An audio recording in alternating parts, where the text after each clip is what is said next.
Good afternoon, everybody. This summit was the first gathering of G7 leaders, in fact, the first gathering of pretty much any leaders in almost 2 years. And I know that the world was looking to us to reject some of the selfishness and nationalistic approaches that have marred the initial global response to the pandemic, and to channel all our diplomatic, economic and scientific might into defeating COVID for good. And I do hope that we have lived up to some of the most optimistic of hopes and predictions.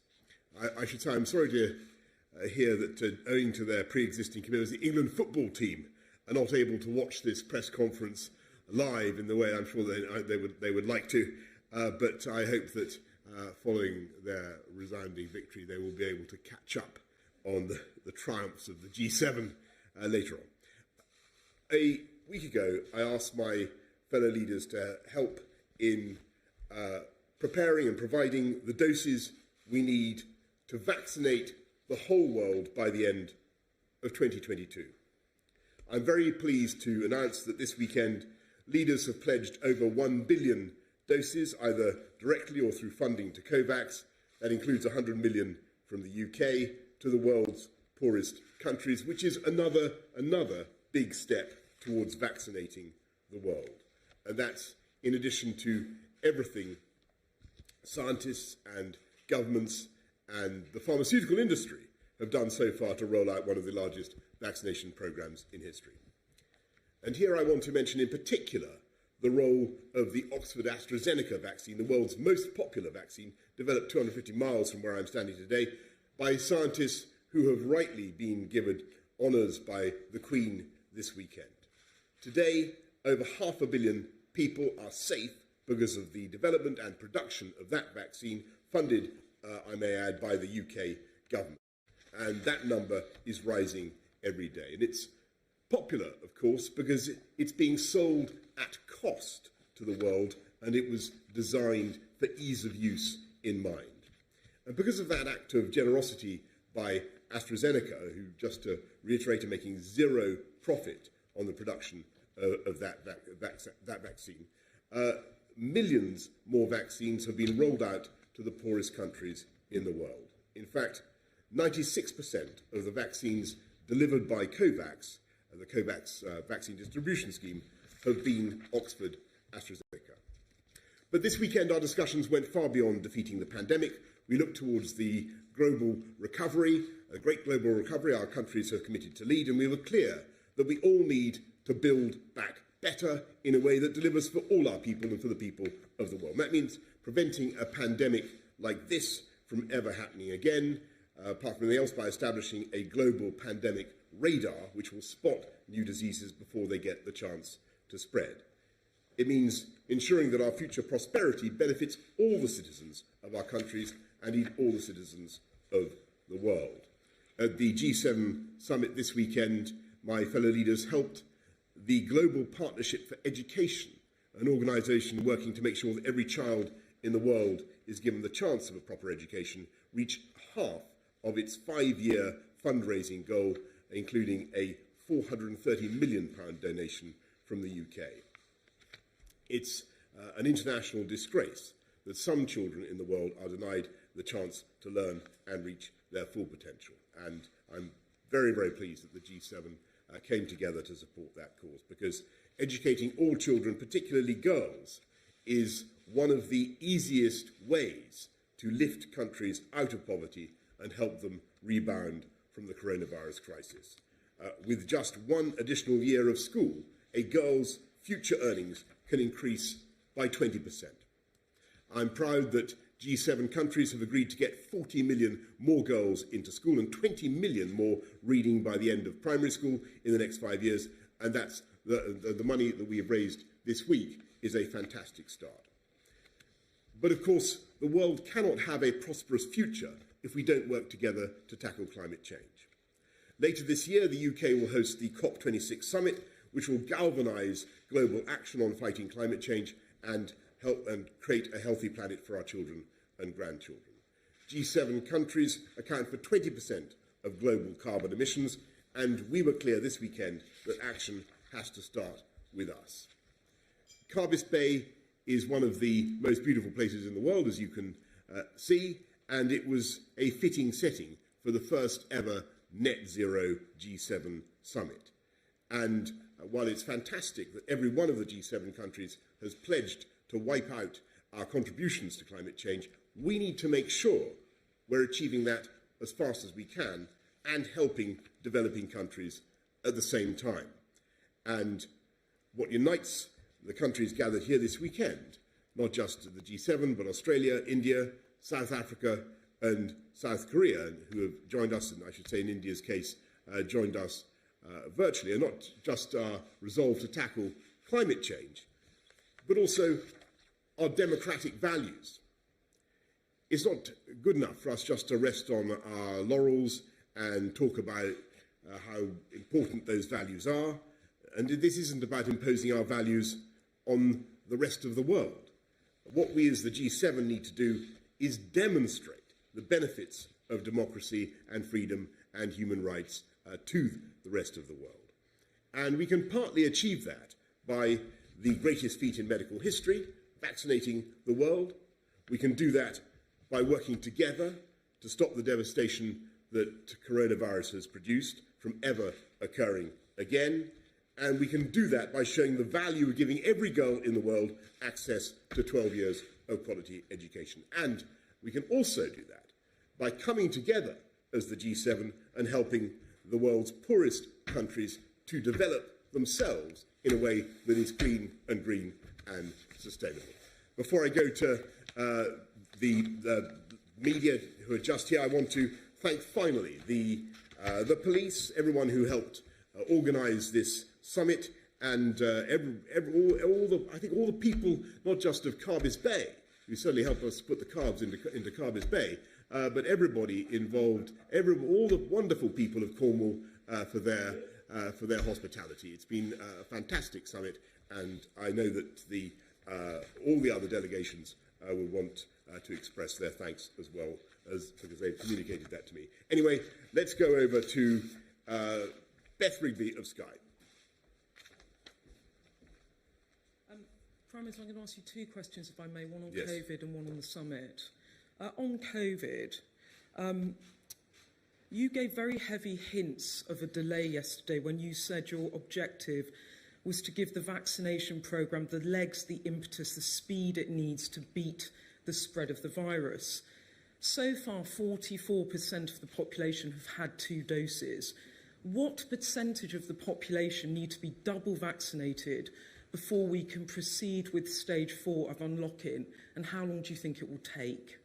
And on the summit, you said in a recent interview the Brexit lemon had been sucked dry, but it has left a bit of a sour taste in the mouth at this summit, hasn't it? Instead of building global alliances, you're moving further apart from allies, and you seem to have provoked a diplomatic row now too with France. Do you regret blowing up the Brexit row in some of your remarks at this summit? Well, look, first of all, Beth, on COVID, because I know a lot of people will be thinking very much about that. Alas, I've got to repeat what I said yesterday. We're continuing to look at the data. No final decision has been taken, and the right time to fill everybody in on what we're going to do with step 4, with June the 21st, is tomorrow, as I've said, and that's when we'll be putting out the whole package of information so that everybody can see it together. I hope colleagues will understand that is, I think, the best way of handling that today. And on your can I? No, can I just respectfully just say, I know that you'll have lots of detailed questions and suggestions on COVID. I think probably not. We don't want to get it out in dribs and drabs, if I may. And what we'll do is be setting it all out in full tomorrow, because I think people want to see the whole package. But on your second point, which was about Brexit, actually, I can tell you that the vast majority of the conversations that we've had over the last 3 or 4 days have been about other subjects, and there has been a fantastic degree of harmony. I mean, between the leaders of of our countries, and if you look at some of the things they come together to agree, a billion more doses, a billion more vaccines. Everyone agreed to phase out the use of not just supporting coal around the world early, but to phase out the use of coal in their own production. They agreed that they would have 30% of their land and 30% of their seas protected, consecrated to nature by 2030, to set a 100-day target for the production of new vaccines after the arrival of a new variant, a new Atlantic Charter, a plan to build back better for the world. And that was what took up our time. And, I don't think that really I could have asked for a more cooperative or a more energetic spirit from our friends. Your Foreign Secretary said this morning on television that he found President Macron's remarks on GB and NI offensive. That's what your Foreign Secretary said at the G7. Are you telling me that's not a diplomatic row? What I'm saying is that we will do whatever it takes to protect the territorial integrity of the UK, but actually what happened at this summit was that there was a colossal amount of work on subjects that had absolutely nothing to do with Brexit, and together with our European friends and partners, we're launching all sorts of projects for the benefit of the world. We will sort that out, but I think I'm going to stick at what I've said yesterday. Okay, good. Who is going next? Robert Pesson, ITV. You would say that climate change is the most serious issue facing the world, but there doesn't appear to be a collective agreement yet on a binding timetable for concrete actions on issues like eliminating unabated coal mining or petrol cars. Why is it proving so difficult to get a formal timetable for these important steps in terms of combating climate change? Sorry? Go on. The former Prime Minister, Gordon Brown, has described the billion doses of vaccine as a moral failure. He simply says it's just not enough vaccine for poorer countries. And finally, did you have an opportunity to explain to President Macron that Northern Ireland is as much part of the United Kingdom as Toulouse is part of France? Okay. Well, on the last point, I just repeat what I said to Beth. Of course, we make the point continuously that we're all part of one great, indivisible United Kingdom, and it's the job of the UK government to uphold that, as you'd expect. And on your point about the vaccines. You talked about a moral failure to supply more than. I really must reject this. This is another billion made up of a massive contribution by the United States, other friends, the UK putting in another 100 million. This is June to June, from now till next June. And don't forget that this vaccine has literally only been invented very, very recently. These vaccines have only come on stream very recently, and already of the 1.5 billion vaccines that have been distributed around the world, I think people in this country should be very proud that 500 million of them are as a result of the actions taken by the UK government in doing that deal with the Oxford scientists and AstraZeneca to distribute it at cost. And the UK has put in 1.6 billion into funding Gavi, 548 million into funding COVAX. We are doing everything we can to distribute vaccines as fast as possible. A criticism of the world. It's collectively that the G7 have the money, they have the vaccines. Well, the poorer world, as you know, we talked to the head of COVAX and Gavi, they say we are way behind schedule. We're going flat out, and I think we're producing vaccines as fast as we can and distributing them as fast as we can. And clearly there is much more to do. We set a target to vaccinate the world by the end of next year, and it will be done thanks to the efforts of very largely thanks to the efforts of the countries who've come here today. Now, your other question was. Yes. Look, I think the G7 have made great commitments on climate change. I mentioned phasing out coal.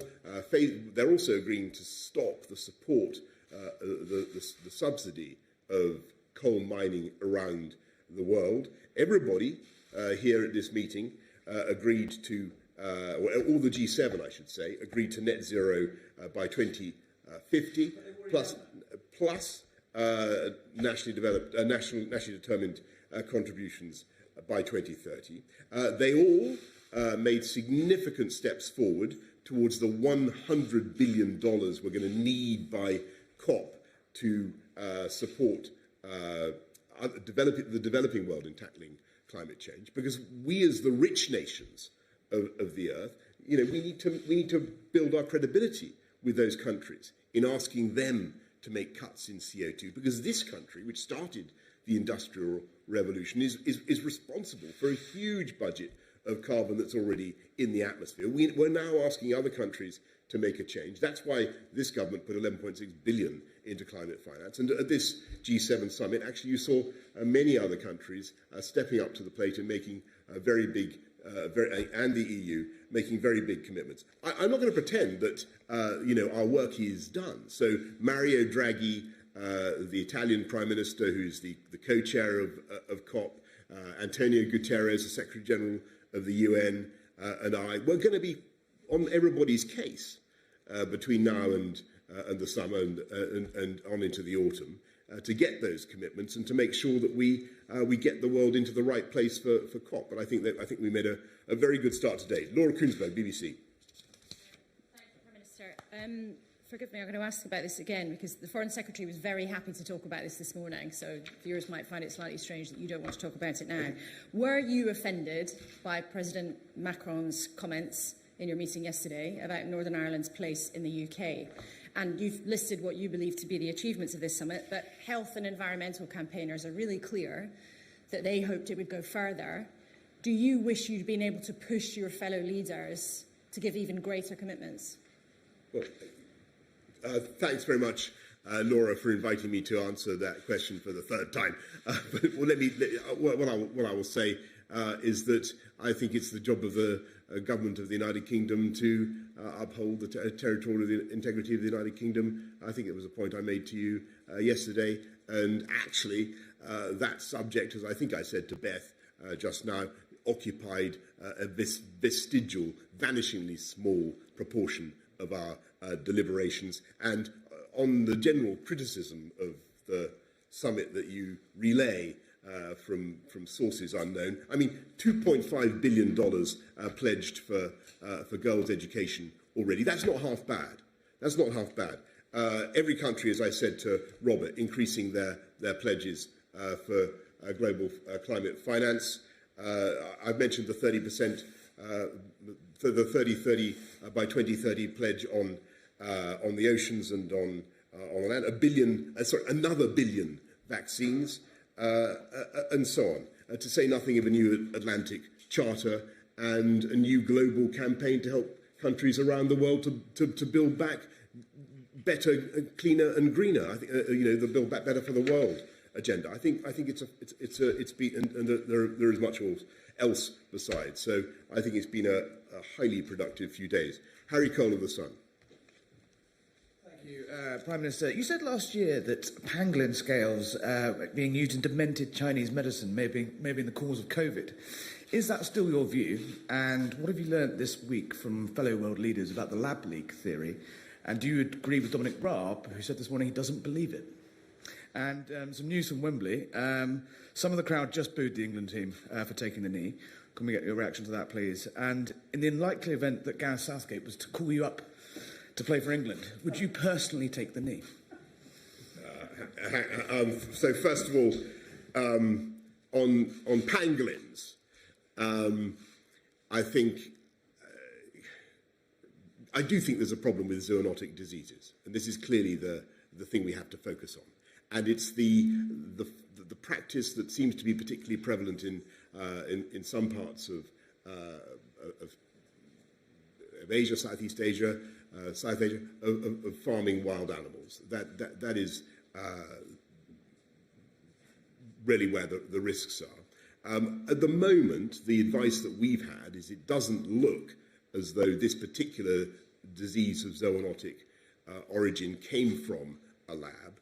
Clearly, anybody sensible would want to keep an open mind about that. But what we did agree, to come to yet another thing that we agreed at the G7, was that, well, as you know, we're having a new treaty on pandemic preparedness and to make sure the world works better in the future in tackling zoonotic diseases like this, and indeed all types of disease. And one of the things that we agreed to do was to strengthen the World Health Organization and to make sure that their inspectors can have powers similar to those used by the OPCW or the IAEA or other inspectors who can, weapons inspectors who can go on the scene and try to determine as independently as possible exactly what is going on, so that people can have confidence about the etiology of these diseases, the origins of these diseases. So hopefully, in the future, a lot of this obscurity will be dispelled, Harry. And you asked a couple of yes, everybody should cheer for England.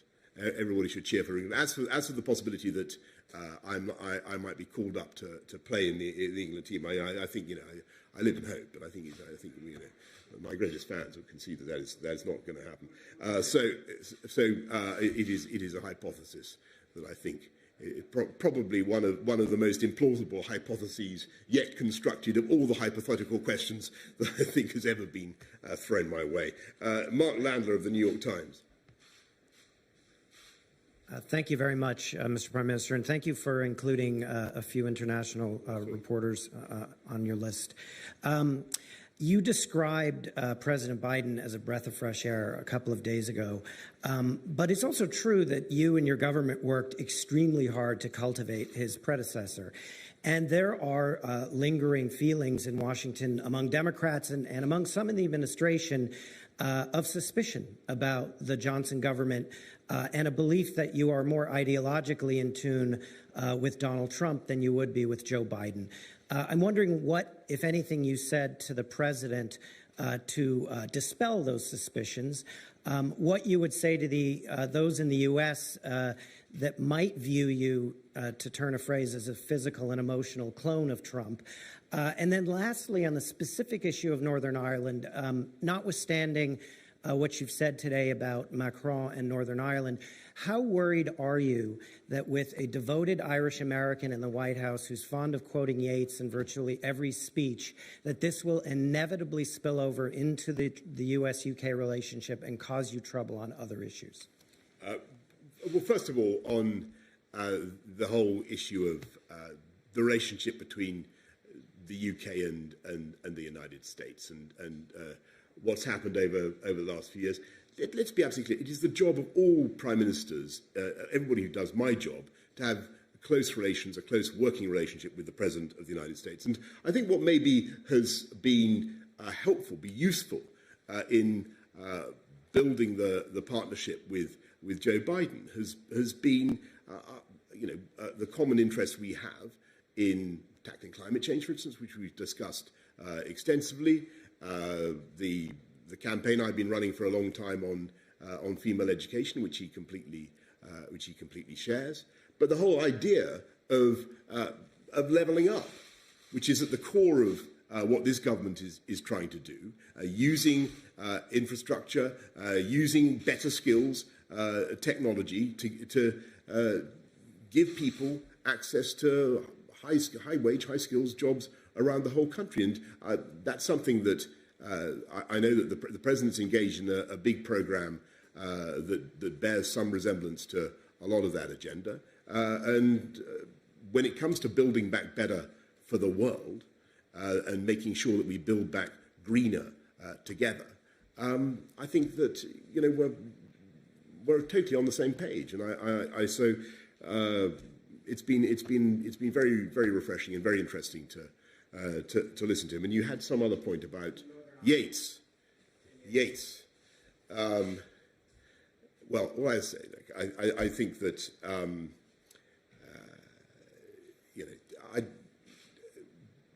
with greatest respect to all our friends around the world, this is something that I think we're going to fix. We'll fix it in a pragmatic way, but this is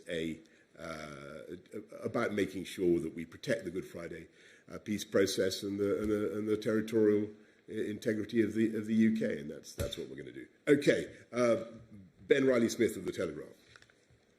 Thank you, Prime Minister. 2 questions, if I may. Firstly, on reopening. I understand you don't want to get ahead of the announcement, but the whole country is watching this issue. So can you offer a guarantee that ultimately full reopening will not be delayed longer than 4 weeks? And what is your message to businesses and people who may consider breaking the rules if there is a delay? And on vaccines, there is a simple way to try and boost world supply, dropping the patents on COVID vaccines. Why don't you support that? Ben, first of all, thanks for having another. I understand why people want to hear more about COVID and Step 4 this afternoon. I understand people's impatience, but it really, and you asked some good questions, but the best thing is to get all this out in one package so that everybody can understand it in the round, and that's what we'll be doing tomorrow, as I've said repeatedly. And on your point about TRIPS and intellectual property and that TRIPS and intellectual property and that route. Look, I think the crucial thing is to make sure that we build up capacity, build up manufacturing capacity, fill and finish and manufacturing around the world, particularly in Africa. I think we should be sharing knowledge as much as we can, whilst obviously protecting as I think Dr. Ngozi of the WTO well put it, protecting the incentives for innovation. So you've got to accomplish both things at once. But what we think is the right way to go is to sell these vaccines at cost, and that's why we're particularly we champion the Oxford-AstraZeneca model. What we're doing is getting lots and lots of jabs into people's arms by insisting that they are sold at cost, and I think that's a highly effective way of doing it. You're not happy to waive protecting incentives just in this one case to try and get as many jabs? I think the G7 agreed to look at that and to see what they could do to expedite knowledge transfer, particular transfer of manufacturing capability. But the particular solution that we've come up with, which is making sure that the vaccines are distributed at cost on a non-profit basis, I think is the right way to go. Can we go to Antonello Guerrera of La Repubblica? Thank you very much, Prime Minister. Since the very beginning, your global Britain has significantly brought forward the importance of the Indo-Pacific region and the Far East, and this is clearly stressed also in the G7 final communique, mostly regarding China. In your personal view, and after this G7, why is and will this area be vital for our Western democracies?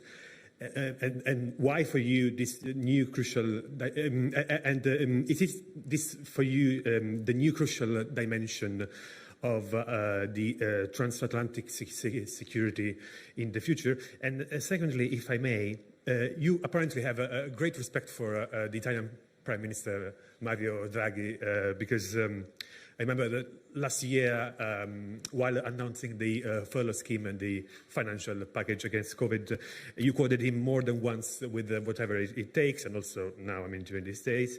The other day, you also said that the mistakes made during the 2008 financial crisis should never be made again, and Draghi also was instrumental in reversing it. And also, on the other hand, Mario Draghi was deeply inspired by the example of the UK vaccination campaign.